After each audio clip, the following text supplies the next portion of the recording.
Okay, so if, I'm going to pick up that comment. People say that Vietnam is a price-driven market, and you're saying no, that's not correct. So what is it then? Why are people using that as the excuse? Yeah, because like all markets, it's an experience-driven market. Everything is experience-driven. And people in Vietnam will pay very high prices for certain things for good reason, or good reasons for you and me. Your reason may be status. Your reason may be convenience. Your reason may be one of many things. And so everything has a different price. One of the lessons I learned very early on was in the whiskey market. We used to do all of the marketing for Johnny Walker from about 2004 to about 2008. And the price struggle was not a discounting struggle. It was who could have the premium pricing, because that then signals. So we're coming up to Tet now. 60% of the whiskey market is sold in the few weeks before Tet. So your year is made or broken in that few weeks before Tet. And so chairmen of companies want to buy the best whiskey for their clients, because why would you buy second best if you're gifting and if it's a status reflection thing? So the battle was, how can we achieve that price premium between the big boys that were battling for whiskey dominance at that time? So whatever niche you're in, whatever market segment you're in, price is one of the tools that you can use.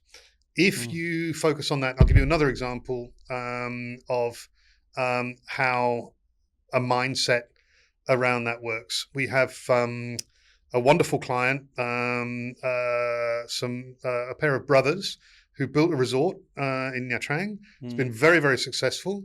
They made their money making jeans in East Germany during the Cold War, basically. Young Vietnamese set up a factory. They sold jeans behind the Iron Curtain, made some money, came back to Vietnam and established a resort. And one of the other businesses they have is a paint business. And so they worked with us on the resort business. They loved what we did.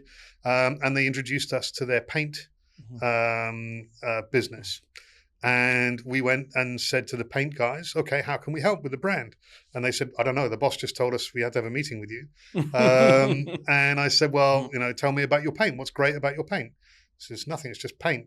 And then we said, well, how do you sell your paint? And he said, well, we give backhanders to the guys that distribute the paint.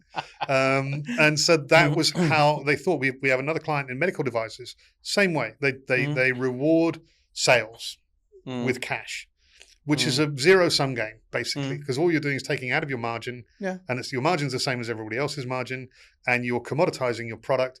So there's a reason why Dulux and Colour and the big paint brands spend a lot of money. There's a reason why Farrow and Ball is a luxury brand in the UK. So everything can have a price reason, and everything has its positioning, but everything can be influenced by brand, everything. We do often do an icebreaker when we start workshops, and I say, give me a product that the brand doesn't matter at all. And people go through paper clips or biros, or so biro, for example, is an interesting thing. It's a brand name. It's not it's a ballpoint pen, but people call it a biro, and that gives market dominance to that brand.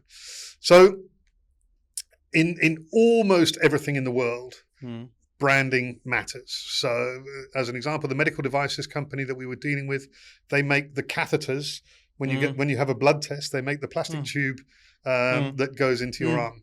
And they compete with plastic tubes from Bangladesh and Pakistan and other low-cost manufacturing hubs. Vietnam nowadays has a slight premium as a manufacturing destination.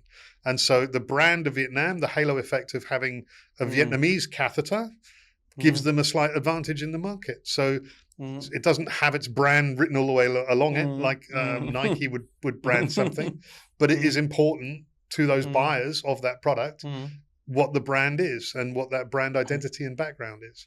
So almost everything can have a price influence along with all the other influences that go into a brand.